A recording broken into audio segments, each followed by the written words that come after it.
Te doy la bienvenida a Viernes de Terror. Yo soy Enrique Treviño. Comencemos. Dicen que los misterios más intrigantes se ocultan en lo cotidiano. La rutina puede hacernos pasar por alto la fragilidad de nuestra existencia y la complejidad de la misma. El metro de Ciudad de México es un ejemplo perfecto de la fusión entre lo normal y lo paranormal, entre lo lógico y lo inexplicable. Este medio de transporte utilizado por millones de personas al día representa tan solo una forma de moverse para casi todos los usuarios, sin mayor relevancia más que lo incluido en la obviedad. Sin embargo, ocultas en los túneles, en los muros, las vías y dentro de los vagones, habitan innumerables leyendas y misterios. Algunos causan simple curiosidad, pero otros nos provocan escalofríos y un insoportable vacío existencial. En el primer episodio de este tema hablamos un poco acerca de los fantasmas y apariciones más populares del metro de Ciudad de México, como el fantasma del ingeniero Platonov, el trabajador de origen ruso que falleció al ser embestido por el tren mientras inspeccionaba una falla en las vías y que ahora es visto por muchos de los trabajadores a quienes se les aparece como un compañero más, inclusive tienen conversaciones normales con él, para luego enterarse de que todo ese tiempo estuvieron hablando con alguien muerto. O el fantasma del niño de Pantitlán, del cual se encuentran diversos metrajes en internet. Una amiga me platicó acerca de un espectro no tan popular como los antes mencionados, pero que me heló la sangre cuando investigué al respecto. Al oriente de la Ciudad de México, en la alcaldía Venustiano Carranza, se encuentra la estación terminal aérea, perteneciente a la línea 5. Se cuenta que hace tiempo, una niña de 8 años fue empujada hacia las vías por una desalmada persona justo cuando el tren se acercaba. Las piernas de la pequeña fueron cercenadas por las toneladas de acero de los vagones que le pasaron por encima y perdió la vida en cuestión de minutos por desangramiento. Se dice que si te encuentras en esta estación a ciertas horas de la noche, cuando ya casi no hay nadie, se te acercará de la nada una niña con un vestido azul y una muñeca en los brazos.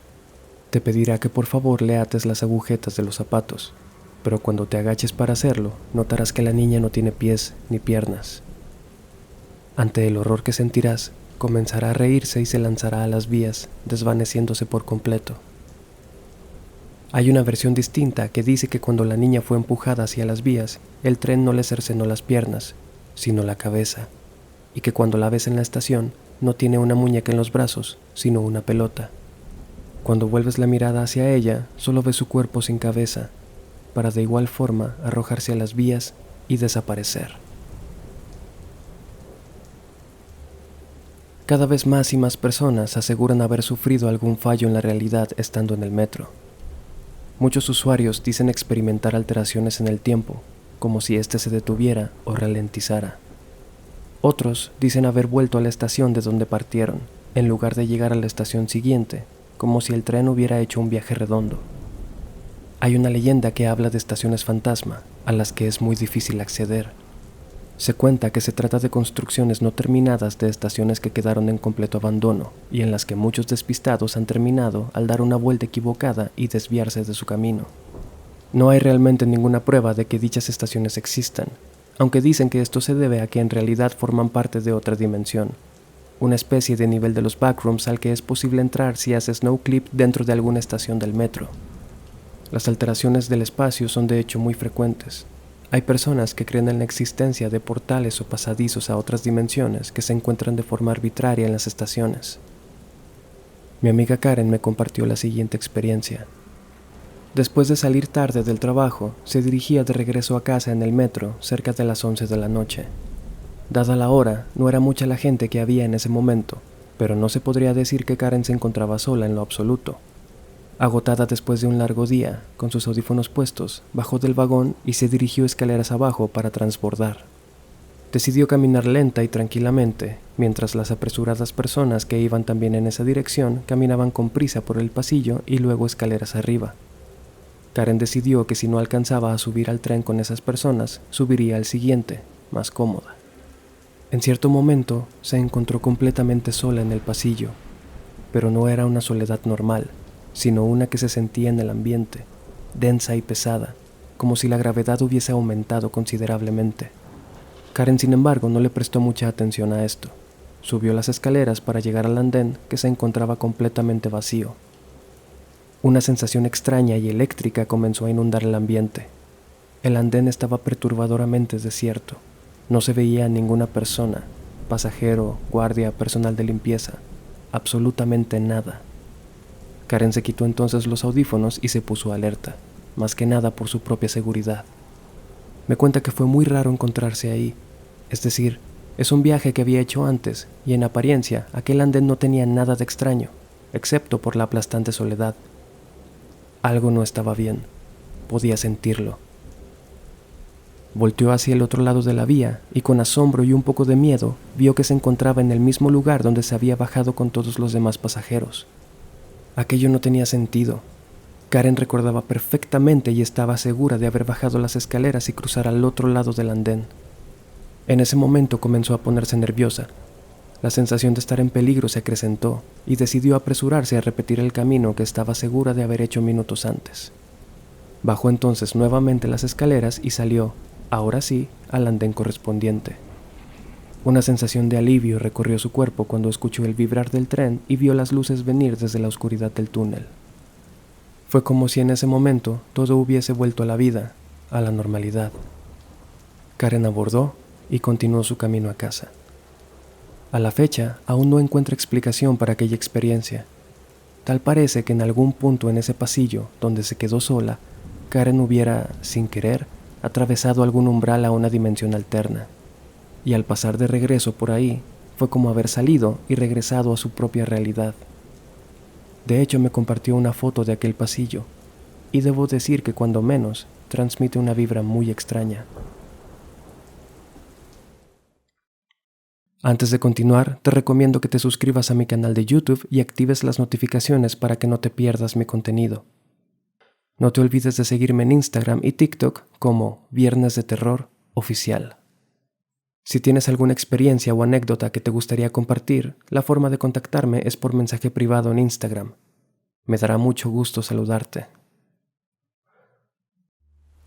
El metro de Ciudad de México cuenta con casi 200 estaciones repartidas en 12 líneas, y aún así, existe una en particular que parece ser la preferida de aquellos que desean terminar con su vida. Iba camino hacia mi trabajo. Estaba esperando el metro en la estación Portales de la línea 2. A escasos 2 metros de mí se encontraba una persona. Vi cómo se preparaba para saltar a las vías. Lo hizo pocos segundos antes de la llegada del tren.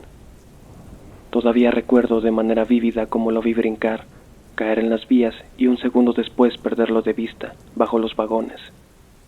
Pudimos escuchar gritos de dolor aislados, sofocados por el rugir del acero de las ruedas y el motor del tren. Una señora se desvaneció de la impresión. Una madre gritaba mientras le tapaba los ojos a su hija. No pasó mucho antes de que la policía llegara y nos desalojara. Nunca olvidaré lo que vi. De todas, la estación Portales es donde se han registrado más incidentes de este tipo. Personas que cuando ven los faros acercarse, se lanzan intencionalmente a las vías y son aplastados y desmembrados por el tren. Todo eso ante los ojos de horrorizados espectadores y un pobre conductor que no tiene tiempo de reaccionar, mucho menos de frenar. Los usuarios comentan que esta estación en particular posee una vibra sumamente pesada y fría, como si al encontrarse ahí uno fuera sujeto a una profunda tristeza.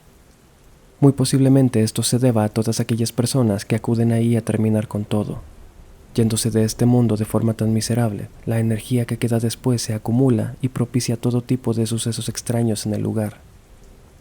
Un aspecto muy deprimente que comentan testigos es que a veces la limpieza después de uno de estos incidentes no es del todo efectiva, por lo que es normal ver zapatos, restos de ropa o trozos de algún accesorio de aquellos que murieron desmembrados por el tren, cansados de la vida y encontrando en el suicidio la única vía de escape a su sufrimiento. La línea 7 es una de las que se encuentran a mayor profundidad y ha sido también escenario de diversas leyendas y mitos paranormales. Posiblemente el más famoso sea el del vampiro de la Barranca del Muerto. Esta historia tiene muchas versiones y ninguna es considerada como la oficial, ni tampoco se podría decir si la criatura de la que se habla es realmente un vampiro. Aún así, hay muchos trabajadores del metro que aseguran que esto realmente ocurrió. Luego de un largo día de trabajo, un hombre de unos 35 años abordó la línea 7 como todas las noches para volver a casa. Era pasada la medianoche, por lo que ese era el último recorrido del tren. El vagón en el que iba estaba completamente solo, salvo por una persona, un indigente que estaba en el otro extremo. Debido a la desconfianza que las personas en situación de calle le causaban al hombre, este se sentó lo más alejado posible de él. Las luces tenues, el vibrar del vagón, el sonido del motor y la calidez de los túneles terminaron por arrullar al sujeto, quien, cansado, se quedó profundamente dormido, con su maletín asegurado entre sus piernas. Cuando despertó, 30 o 40 minutos después, se dio cuenta de que su pequeña siesta había tenido consecuencias adversas y se maldijo a sí mismo por ello. Las luces del vagón estaban apagadas y el tren ya no se movía. Había llegado hasta la última estación de la línea, Barranca del Muerto. Ahí, el tren se había detenido y apagado, puesto que había hecho su último recorrido de la noche. El hombre estaba ahora atrapado ahí, en la oscuridad de los túneles. Solo las débiles luces de seguridad del exterior iluminaban de forma escasa el interior del vagón. Resignado a que tendría que pasar la noche ahí dentro, decidió ponerse cómodo y se recostó en una de las hileras de asientos. Cerró los ojos con la intención de tratar de dormir, pero tan solo un par de minutos después, un extraño ruido lo hizo ponerse en alerta. Era como el sonido de una persona comiendo, o más bien el de un animal devorando carne cruda. Esto lo hizo inquietarse bastante, pero el terror se instaló definitivamente en él cuando se percató de que el sonido no venía del exterior, sino del interior del vagón. Se enderezó lo más rápido que pudo, y forzando sus ojos a adaptarse a la oscuridad, fijó su vista al extremo opuesto del vagón, de donde parecía venir aquel sonido. Horrorizado, vio una figura enorme y oscura, una especie de criatura que estaba inclinada hacia algo. Supuso que, de erguirse, aquello debía medir por lo menos 2 metros. Entre la oscuridad casi total, pudo apenas distinguir unas manos largas, huesudas, pálidas y con uñas que se asemejaban a garras. También le pareció ver la estructura de un par de alas, retraídas hacia la espalda de aquel horrible ser. Estupefacto, el hombre no podía siquiera moverse. Sin embargo, un espasmo involuntario en sus piernas lo hizo tirar el maletín al piso, alertando a la criatura que, percatándose de su presencia, posó sus ojos sobre el hombre. Según la leyenda, aquellos ojos eran ovalados y rojos, de un rojo brillante y sin pupilas. El hombre entonces, presa del pánico, se apresuró a salir por una de las ventanas del vagón, cayó de golpe en las vías y corrió por el túnel sin rumbo. Solo quería alejarse de ahí cuanto antes. Siguió corriendo hasta llegar al andén de la estación, en donde elementos de seguridad del metro lo abordaron y le interrogaron. Incrédulos, los guardias se burlaron descaradamente de la historia que el hombre, entre llanto, temblor e hiperventilando, había intentado contarles. Sin embargo, una oficial que estaba presente escuchó la historia con interés y decidió ir a investigar. Ella y uno de sus compañeros se dirigieron por el túnel hasta el vagón donde supuestamente este hombre había visto aquello. Al llegar ahí, linterna en mano, no vieron a ningún vampiro, pero en uno de los extremos del vagón encontraron el cadáver de un indigente, extremadamente pálido, sin señales de violencia, pero con un enorme charco de sangre debajo de él.